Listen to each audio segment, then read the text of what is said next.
Hey, what's up, guys? Welcome to the morning show.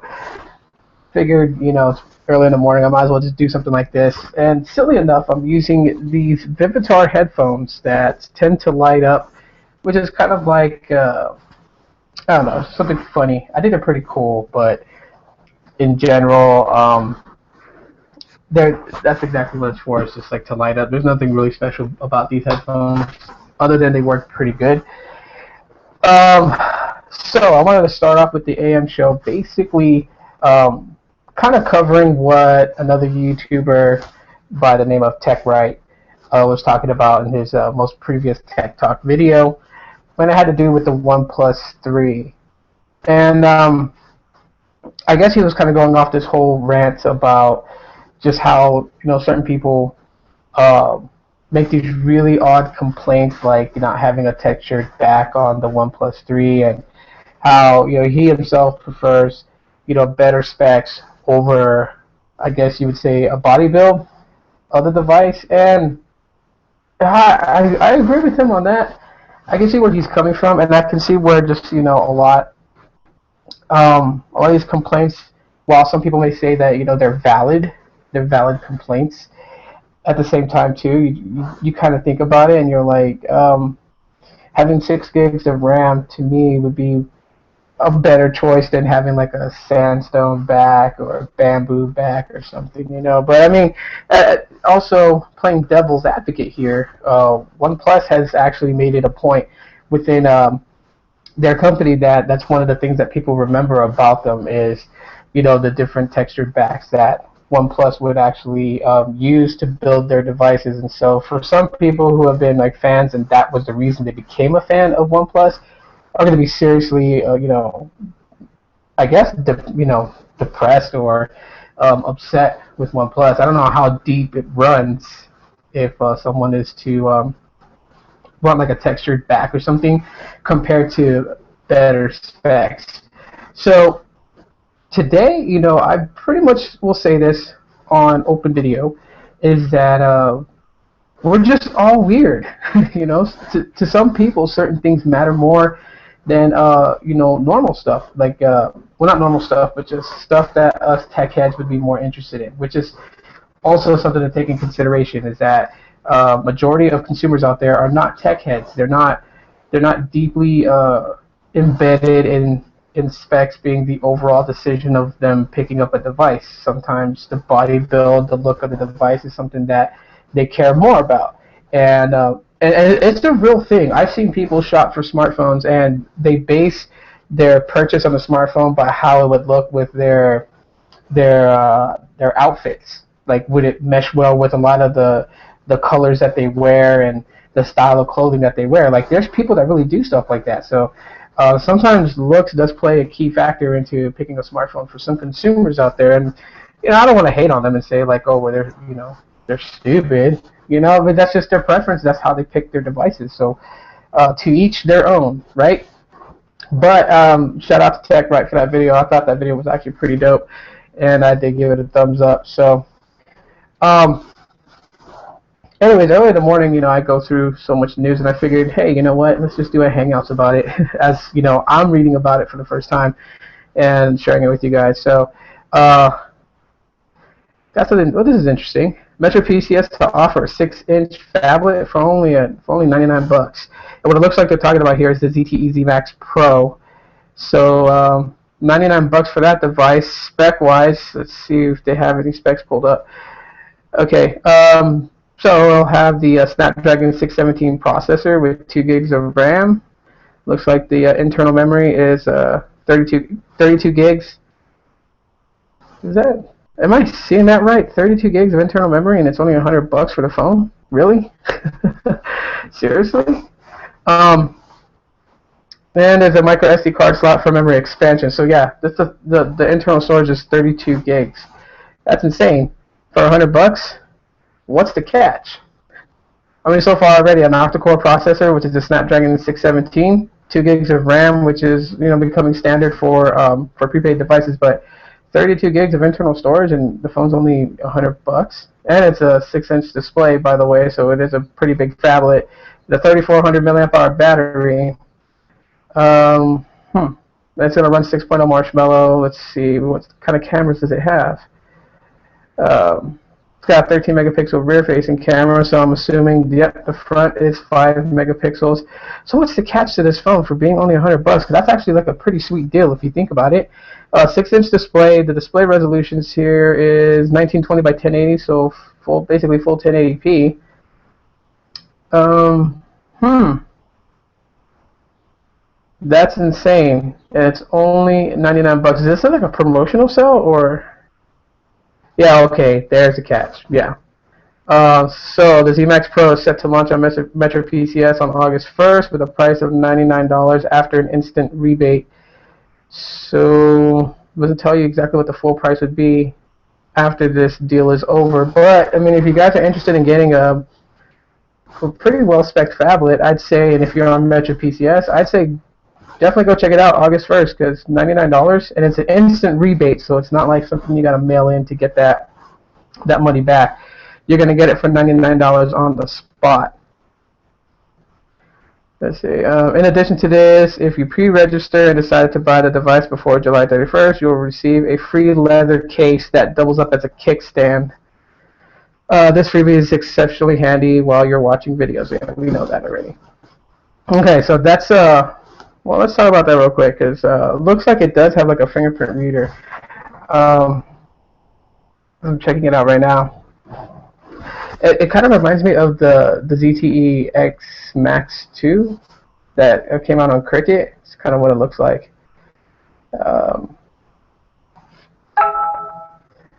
But yeah, I mean, it's insanely crazy. So I mean, okay, so there was a catch. So I was thinking like that was going to be the set price, $99 for it, and looks like yeah, it's just like a promotional deal. So I wonder exactly what the main price is, but it doesn't say anything about it. So what headphones do you use in the morning? These are the Vivitar light up headphones. They just light up. There's nothing really like superly special about them. The audio quality is pretty, I guess you would say, like standard. The bass and stuff like that is not like super like booming or anything like that. It's just prop, really. This is a prop. There's like a button to turn it off, and it looks like that. I did a video review about it here on YouTube, so yeah, if you want to find the video, it's on Aloha Android.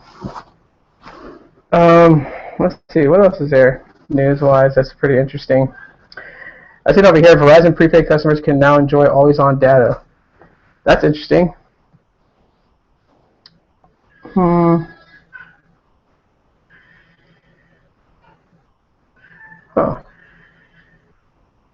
It's 128 kilobyte speed brought out by always-on data is insufficient. You may choose to get data add-on with prices of $5. Verizon just does some weird stuff. No problem, Josh. Verizon does some weird stuff. Always-on data will give you throttled 2G connections at a speed of 128 kilobytes per second. That's like, oh, so I mean, I always thought that like all carriers did that. Like if you went over your allotted 4G connection, they would throttle you down to like 128 kilobits per second speeds. I guess Verizon didn't do that on their prepaid phones until now, which is kind of sad. So that meant that if you had like 5 gigs of 4G data and you were on Verizon prepaid and you use all that up, it pretty much disconnected your data. That's interesting. So my son just woke up. I don't know if you guys can hear him crying. It's like early in the morning. It's time for his bottle, most likely. But that's crazy. If they did do it that way.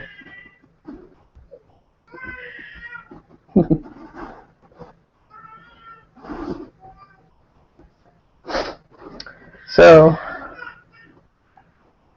his mom's getting him a bottle.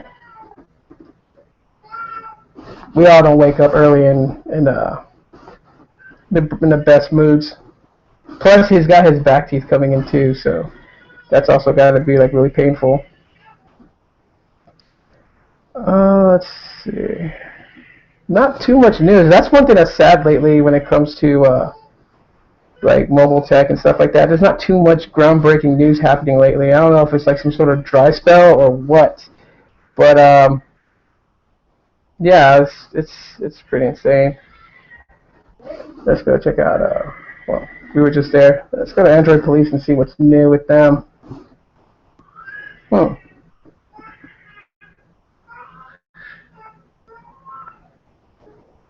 The $60 phone, day 11. What is this? Some sort of okay. Gotta catch them all. Man, everyone's just making references to Pokemon Go. This game is getting out of hand. Pokemon Go is just getting extremely out of hand. Um, it's a fun game though. Don't get me wrong. I play it. It's absolutely fun. I don't want to go into this whole spill of like things that happen while people are playing it because I mean you guys can catch that on your local news if they talk about it.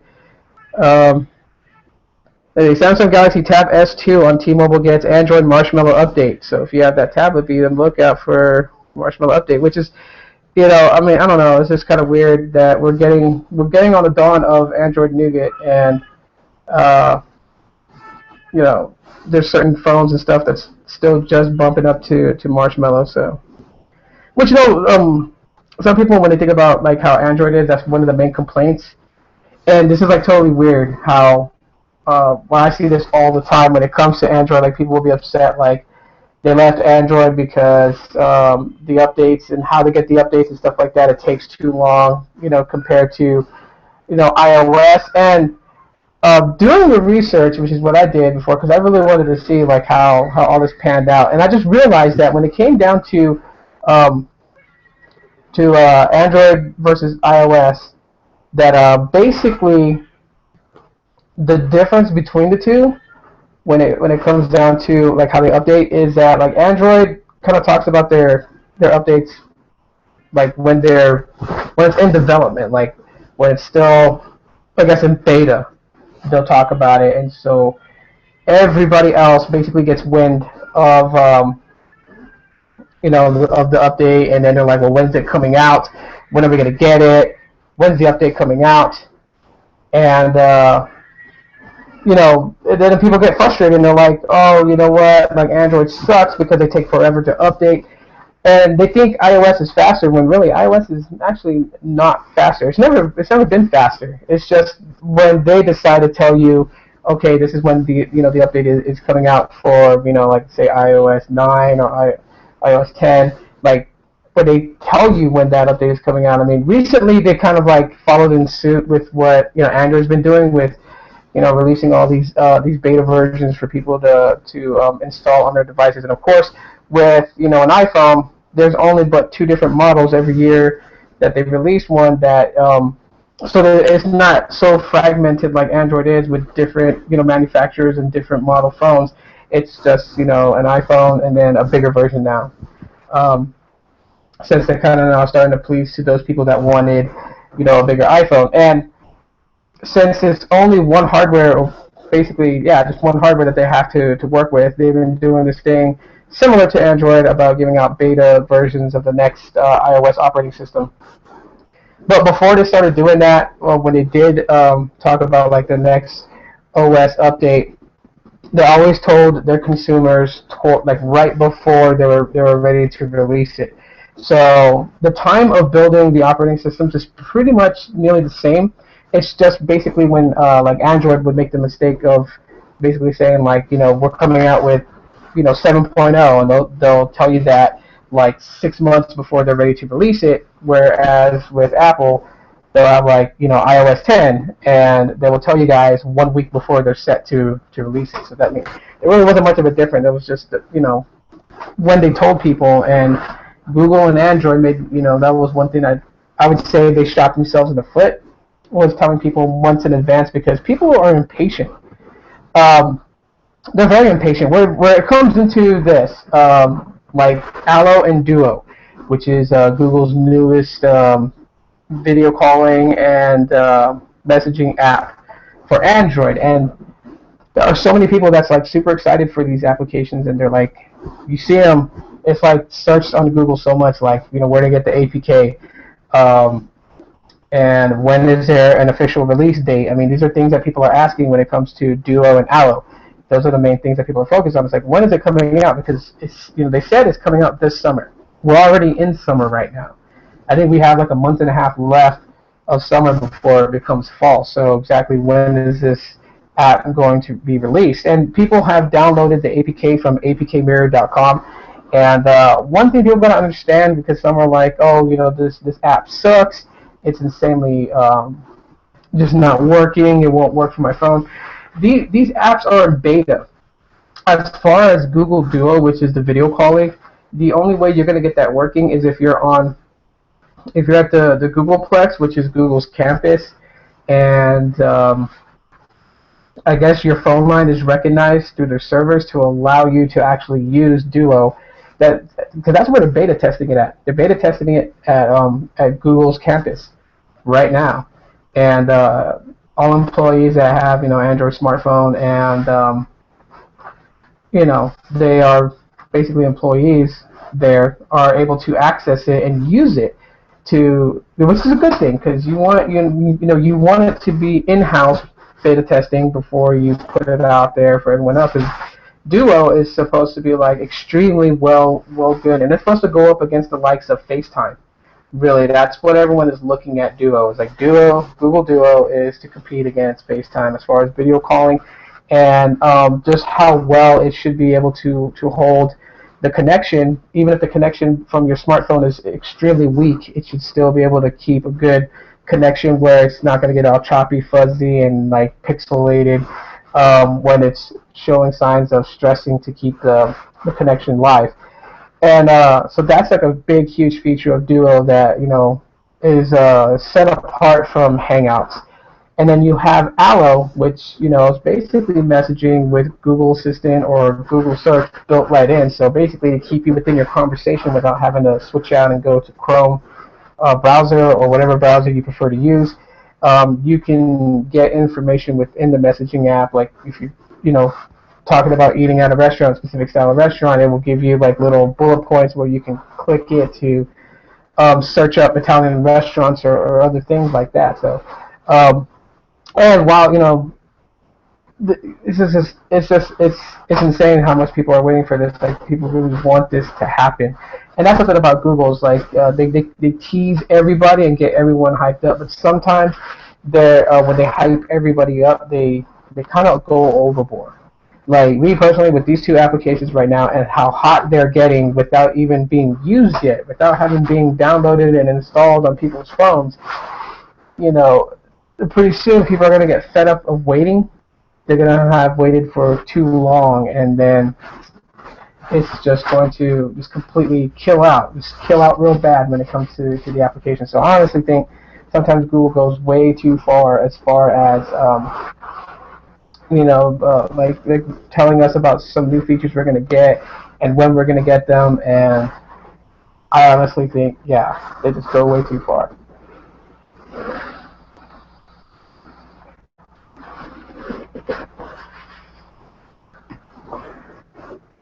Okay, so let's see what else there is that's going on right now on the net.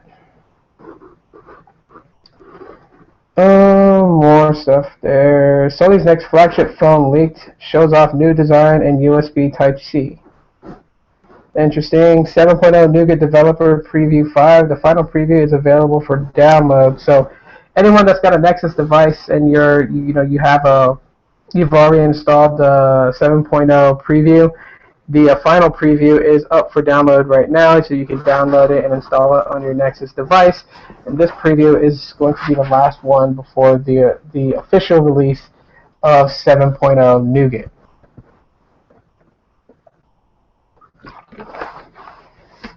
Which is pretty insane, because like a lot of people do not like that name at all whatsoever. Oh, here's one. Opera agrees to sell its browser business to group of Chinese buyers for $600 million. Whoa.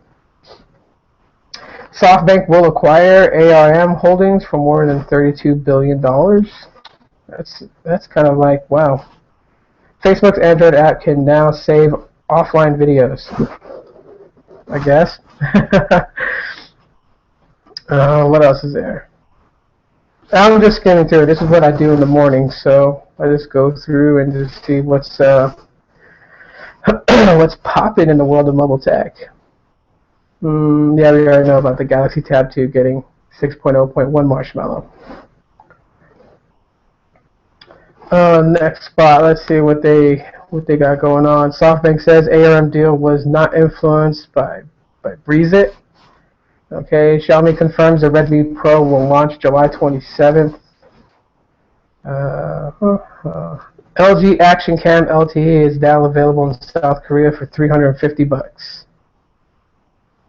Let's see, Oppo to announce the F1s on August 3rd. Yeah, we already talked about that one. ZTE reveals 6-inch Zte Zmax Pro for $99 on Metro. Pokemon Go increases GameStop sales by 100%. Yeah, I bet it would, especially if GameStops are Pokemon stops or gyms to battle. Pokemon Go makes millions within minutes. I bet it would. Let's see, Opera's $1.2 billion takeover is no more. New deal proposed. Let's see, Pokemon Go launch delayed in France out of respect for recent tragedy. Oh, that's pretty good. Since the whole recent tragedy in France, that would make sense that they would delay the launch and not have people basically walking around hunting down Pokemon when they should be paying attention to a lot of the issues that's going on in France right now. So that's actually a smart move. I don't know. The game is really taking over. I keep seeing this whole post on Facebook about this guy who basically quit his job to go play Pokemon Go full time in his life, and people are just cutting so much jokes about it. So who's going to quit their job to compete against this guy to be like a Pokemon master or whatever? It's just getting insane. The game is fun. I like playing the game, and I'm sure there's millions of people out there that can agree with me. They like playing the game, but at the same time too. You gotta focus on your life. You got bills to pay and stuff like that, especially if you have kids. I mean, they didn't go so far as to mention if this guy had kids or not. They really didn't. But I just think it's insane that you would quit your job to play Pokemon Go full time. I mean, I've seen it where people have quit their job to YouTube full time. And okay, some people may be like, that's kind of insane. There is a point to it though. With YouTube, you can get paid to make videos. Basically, let me recorrect that, because you don't get paid to make videos, but you can get paid to host ads on your videos from companies. So you get paid through AdSense, and you can also get paid through Amazon. There's ways to get paid on your videos on YouTube, just for allowing these companies to display ads, or just to display products in your videos and talk about them. Everyone knows that. So, I mean, if someone was like, I want to quit my job to YouTube full time, well, I mean, if they got a good amount of following and they know for a fact that they can make a living just doing YouTube videos and, staying at home, then, more power to them. But to quit your job to play Pokemon Go, you could make a business out of it. I already seen there's already some crazy businesses popping up when it comes to Pokemon Go. There's a lady who...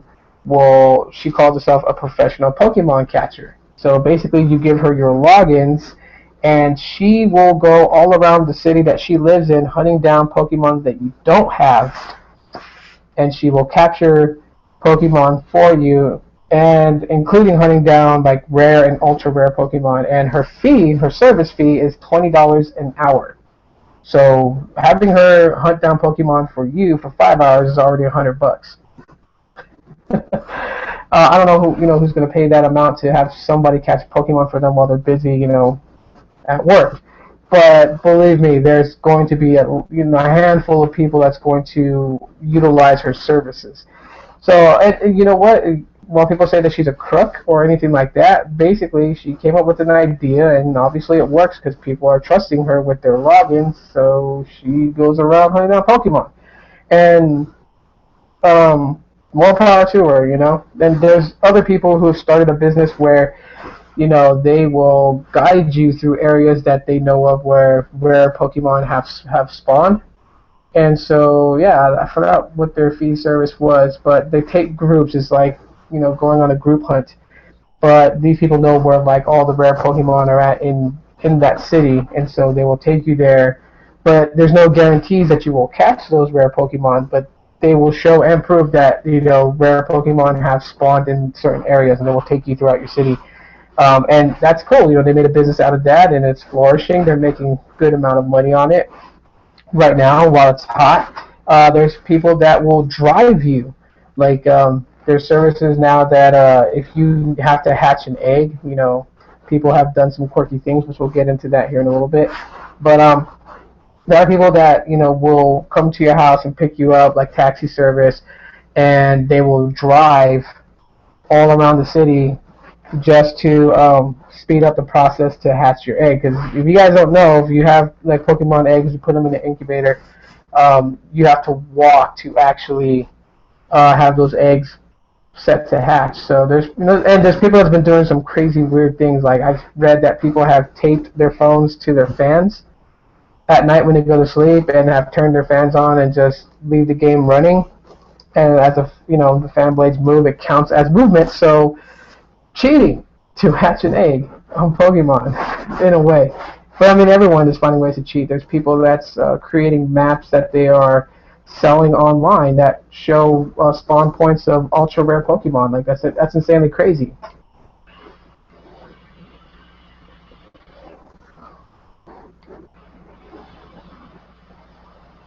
So, I mean, there's more and more quirky businesses being thought up and brought up by just playing Pokemon Go, and so a guy quitting his job to play it full time with no sort of compensation coming in for him. That's kind of insane. And he must be pretty wealthy to do this. I mean, that's only I could think of if someone was to quit their job. Is like they had to be someone that was making 6 to 7 figures annually and have a lot of money saved up to just be like, I don't want to work for now, or I just want to quit my job and just go on a mission to Pokemon hunt until the game becomes absolutely boring or dead and no one really cares about it anymore, and they're on to the next big and better game. And then I'm pretty sure he'll regret that decision if it was a job he really liked, or he'll be at peace with himself if it was a job that he was doing but didn't really care too much about. Who knows?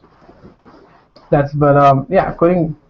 I don't know. I mean, it wouldn't surprise me if I saw on the news and someone actually decided that they were going to go Pokemon hunting and actually cross the country to do this. That would be absolutely insane. It'd be kind of cool too if you think about it. I mean, definitely would make headline news like every day for the entire time that individual was walking across the United States, stopping off in like major cities and everything like that to look for Pokemon. It would actually be like a real life Pokemon game, like right then and there, boom. You have a real, Ash Ketchum, and you're walking around the whole, the country looking for the rarest Pokemon and to catch them and become a Pokemon master. Like that would be like weird, but kind of fun to follow.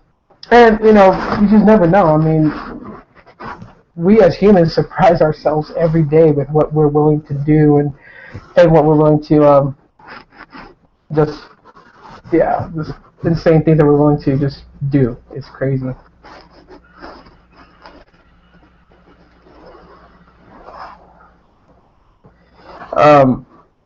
Also, on top of that, just a side note, I just thought about it right now.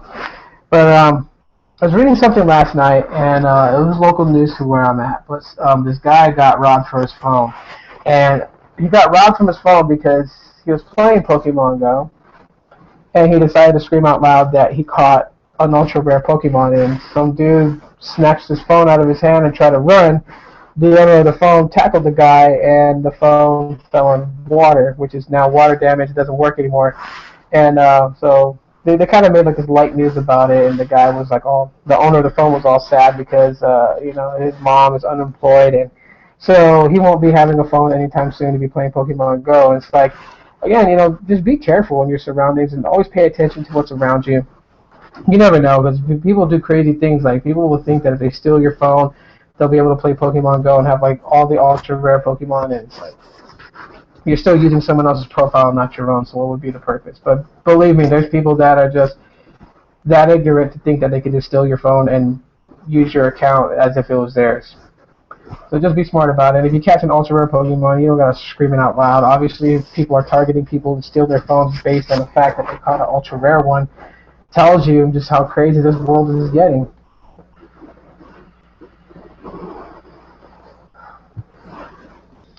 Let's see what else is popping on the web or net. I already talked about 7.0. Preview 5 is out right now. But I'll say it again, 7.0 Preview 5 for if you want to try it on your Nexus devices is out right now. So you guys might want to, if you have a Nexus phone, you might want to download that. That's the final preview before the full 7.0 Nougat is released. Not a lot. That's what makes me so depressed nowadays. There's not a lot of like big news going on. McDonald's Pokemon Go gyms to become reality in Japan. Pokemon Go makes close to $10,000 per minute. That's insane.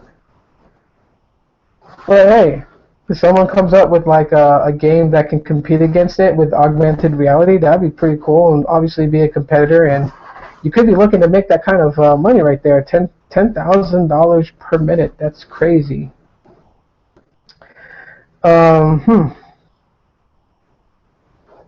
Other than that, everyone pretty much talking about the same thing.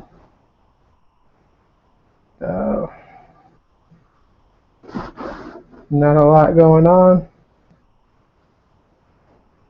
I still laugh at that Verizon rolls out unlimited low-speed prepaid data. That was crazy. I never knew that. Like I said, I always thought that every prepaid company and even postpaids, when they offered you data, like say 5 gigs of data, when you hit over 5 gigs, I thought all of them throttled you. I didn't know that Verizon didn't, and that they actually cut off your data on prepaid, not on postpaid, but on prepaid. So, SoftBank purchase of ARM highlights confidence in Sprint. Sprint really needs to step their game up. They really do. I mean, speaking of Sprint. Obviously, Sprint and Boost Mobile stores are becoming charge points for Pokemon Go players also. So if you need to charge your phone, if you're walking around playing a game, Sprint and Boost Mobile retail stores, they will have stations set up so you can connect your phone and charge it, so you can head back out there and continue your hunt for Pokemon. And obviously, they feel like by doing this, we'll have people in their stores. So if you're not, if you're not a Sprint user, they could possibly talk you into porting your number and stuff over with any of their choice plans. And if you are a Sprint or Boost Mobile customer, then they will talk you into accessories that they have. I don't know. I just find it to be weird. I mean, hey, you know what? Whatever gets the edge, because right now Sprint is in dead last 4. And, the only people to blame is themselves. But as far as people are going with T-Mobile and how, like, T-Mobile is better, I beg to differ on that one as far as network connectivity. But I do know that T-Mobile is pretty flamboyant with their services. Of course, with their CEO being absolutely vocal on Twitter about what he thinks about his competitions and not shying away of really attacking them verbally, which, of course, controversy sells. So if you create some sort of controversy, if your name is going to be in the mouths of millions of people, you're going to have people looking your direction, and that's one smart business move of John Ledger for doing that, is attacking Verizon and AT&T and Sprint. But one of the biggest things that T-Mobile has done is their uncarrier moves, and they have quite a bit of good ideas, like unlimited video streaming with certain services, and when you stream with those services, you can only go up to a certain resolution of broadcast. But hey, I mean, it doesn't count against your allotted data monthly, so that's also good. Music streaming also, along with that, is pretty good itself. And the whole thing of like leasing a phone and no contracts and all that stuff, it's really benefited T-Mobile to gain the subscriber count they needed to pass Sprint to become the number 3 in the U.S. But now you kind of see a whole different thing with this most recent Un-carrier move that they did, giving away free stuff on Tuesdays. Yeah, they're setting the trend because AT&T is following and Verizon is following with something like that. But giving away free stuff just kind of shows like they're out of ideas. Like that to me, giving away free stuff is like a last resort thing. Like, okay, we grabbed over 50 million subscribers since last quarter. We don't want to lose them, so let's give them free stuff. And it's turned out to be a negative. It's turned out to hurt T-Mobile in some sort of ways, like Domino's bailing on it because the whole Free Tuesday thing from the T-Mobile Tuesday application, people are going in to claim their free pizza, and Domino's just couldn't, they couldn't accommodate T-Mobile customers for that. And I'm sure other businesses are linking up with T-Mobile to give away some sort of free stuff, like free movie tickets, whatever, whatnot. But I mean, just giving away free stuff is just like desperation. Like, don't leave us. We still got more in the magical bag type thing. And it makes me feel like with Sprint making all these changes that they're doing because they fell dead last between the competition of the other 3 companies. They want to push to get back their number 3 spot. It could very so happen unless T-Mobile has a wild card stashed away that they haven't revealed or talked about.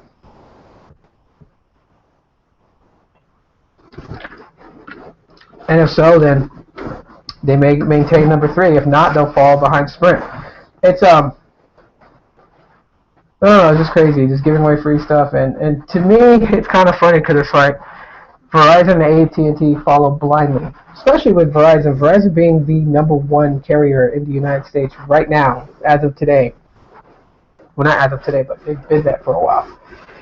But currently, them being the number 1, I would think that they wouldn't, follow to the number 3. Now, that's just totally kind of like backwards. Like, you're a number 1 carrier. What you've been doing is good. And what we cannot deny about Verizon, even though some people, including myself, do not like Verizon, is that they have great coverage. Like, they have coverage in places that you wouldn't even think. Like, other competitors like AT&T or Sprint or T-Mobile don't have coverage. Verizon has coverage, and that's been the basic reason why they are number 1. Although the fact that they did acquire like a huge market of Alltel. I don't know if you guys remember Alltel. They're still around, but they're a very small market area than what they used to be.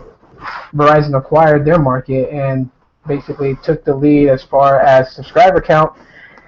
But they've maintained it since then, and that's where the proof is in the pudding when it comes to Verizon being number 1. Is not just buying Alltel and having Alltel customers move over to Verizon and they're okay, now we're number 1 because we have more subscribed users to Verizon Wireless than anyone else, but they've maintained that amount, which means that people have come to notice that on Verizon, your connectivity is always going to be strong. And that's what people want out of their smartphone. They don't just only want a really good smartphone, but they want to be able to connect and use it anywhere that they go.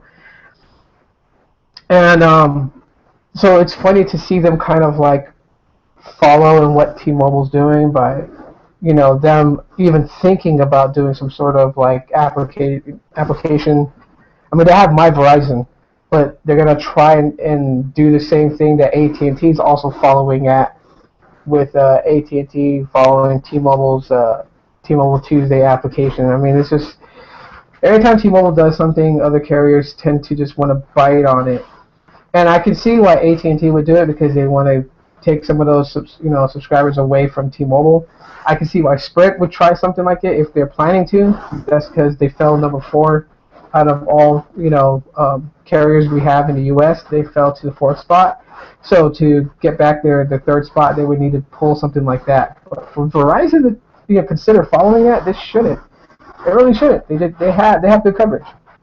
And of course, they've already talked about that they're going to phase out their 2G network by 2019, and possibly 3G as well. So Verizon kind of making this transition to GSM, So when they do that, if Sprint doesn't do the same thing, then basically Sprint would be the only carrier in the country to use CDMA. So that's what I feel like that Verizon is doing at this point. They're going to phase into the GSM networks, and then we would have basically three companies that use GSM and only one using CDMA, which would actually be beneficial to Sprint.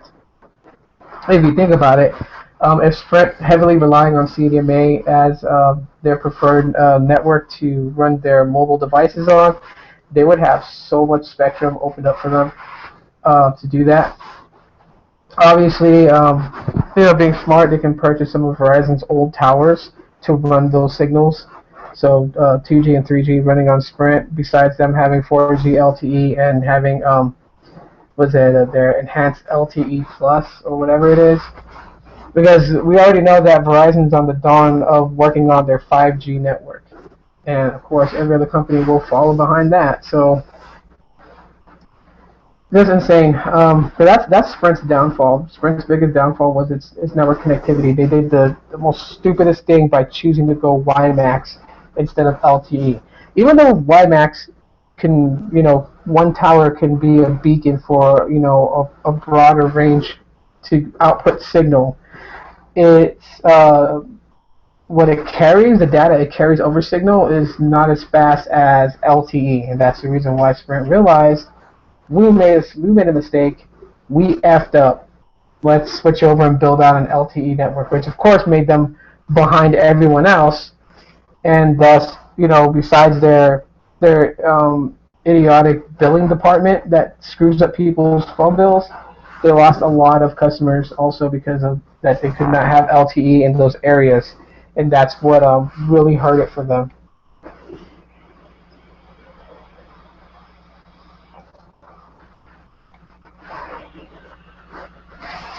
So,